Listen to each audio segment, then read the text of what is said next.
the monk, a class that I am currently working on as of the making of this video, and that has gone through at least 2 separate changes as of right now.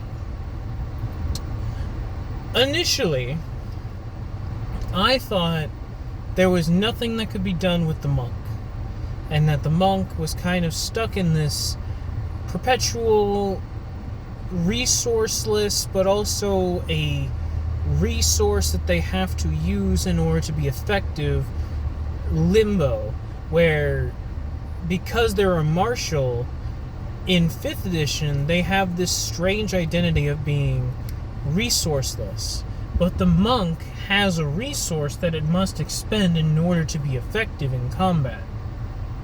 And so I didn't quite know how to alleviate the problem without first working on other martial classes. And thus I started working on others to kind of get an idea of what I needed to do with the monk. So, what did I do with the monk? Though it is not fully completed yet, and it is currently going under version, I would say, 3.2 at the moment, where I'm just touching up a few things, reworking a few minor things. What have I done? That's a very simple answer. I've turned the monk from a standard resourceless, also resource-driven martial class into a class that has a resource, very definitively has a resource that is not required to be expended to be effective at what it is meant to do, but it is encouraged that you use the resource to get the most flavor out of the class, to get the most fun out of the class. So what I've done to change the monk is I've done the following. Flurry of Blows is now a standard feature. It is not driven by your ki consumption. It doesn't eat up your bonus action usage. It just happens. Granted, it does... I will rescind one thing. That is my mistake. It does still use your bonus action, but it no longer costs your ki to use. And that's mainly for one reason. Ki has been changed to chakra. And how it works is that with chakra, you have 2 different pools of it. You have the yin chakra and the yang chakra. The light and the dark, everyone knows this. And when you become a monk, whenever you make a monk, you have an even amount of yin and yang chakra in 2 different pools. So, for instance, you may be a like a 2nd level monk. You're a 2nd level monk, you have 4 chakra points. You have 2 yin and 2 yang.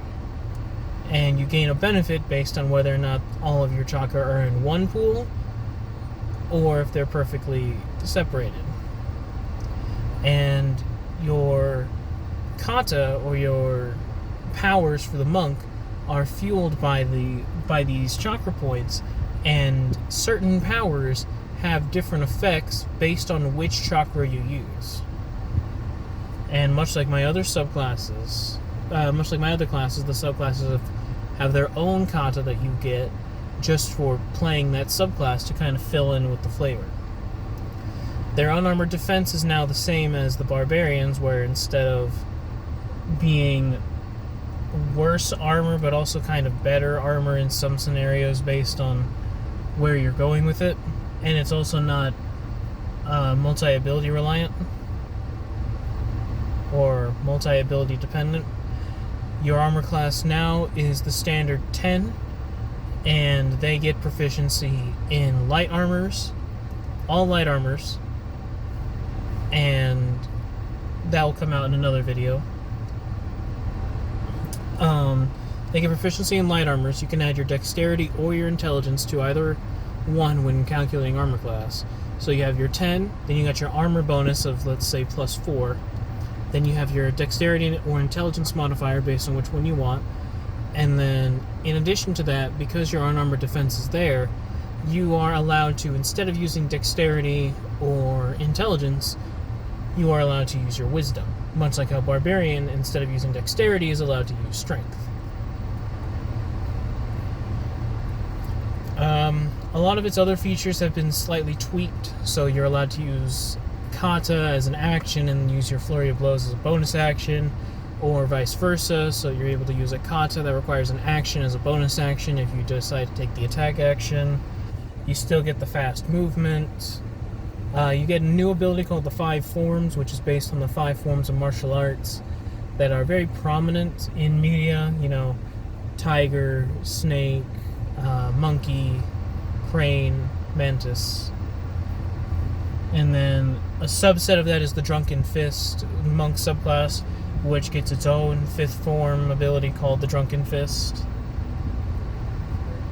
And a lot of other subclasses that I'm not going to get into too much in this video. But its capstone has been changed from just gaining 4 ki. That's one thing I actually forgot to mention about ki. I'm going on a rant today.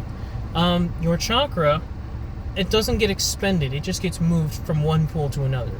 So, for instance, if you use a kata that has the cost of 1 chakra point, you decide to use a yang chakra, it moves from the yang pool to the yin pool, and you just keep doing that over and over again. So you're constantly trying to balance your chakra between the 2 pools to make it the most effective. Most of the other monk features are relatively the same. A few things have been changed to be a lot better for their level. Some things have been lowered, some things have been increased in power. But their capstone is basically immortality, where as a monk, if you die, you basically I don't want to say reincarnate, but you essentially you die, your body disappears, and you become one with your perfect self, and then you just come back a few hours later. Perfectly fine. And then your perfect self eventually manifests back in the ascended plane. So basically you could just never die at level 20. Which I think is very evocative of how powerful the players are meant to be at that level. And personally, I think the minor changes aren't that important in the grand scheme of the entire budget of the class's power, because you can make minor tweaks to anything and it still won't move the needle very much. But I think drastic change in a positive direction really moves the needle. So I think all that really needed to be fixed with the monk in terms of its power budget was its damage output, its weird relationship with melee unarmed combat, where nothing really worked with it because there were no feats, there were no weapons, there was nothing that worked with unarmed fighting except for the unarmed fighting style, which harmed it, because it would end up making you more powerful early but less powerful later. Its unarmed strikes were just not that good. There was really no incentive to be in melee because gun monk was a thing. But with this new monk, the minor changes have just been increasing their hit die, making them a little bit harder to take down, making their armor class the same, but also making their damage higher, so they're actually a threat. And since they're harder to hit with all their dodge mechanics, they're easy to avoid damage, and their fast movement, they are a lot more tricky to really pin down and take out. And it really drives home the fact of this martial arts master. And hopefully, by the end of either this upcoming week or next week, I should have both my barbarian and my monk up on the Foxtail Foundry's website as classes that you can play. I'm currently working on the Rogue and the Fighter. Once all that's done, I'll be working on the other classes. And I'm also currently working on an armor and weapon revision. So be on the lookout for that. But yeah, I'd say I'm pretty proud of the work I've done with the Monk. It feels really good to play based on the limited amount of testing that I've had. It feels good to play, and it looks good on paper. More testing is required, but in terms of the flavor of the class, the identity of the class, how it's functioning, how things are interweaving with one another, and how builds are meant to work together, I think it is well on its way to being one of my favorite works. But with that being said, like I said in one of my previous videos for the Druid, go ahead and go down and vote in that poll in my community tab to tell me what you guys want to see with the Druid.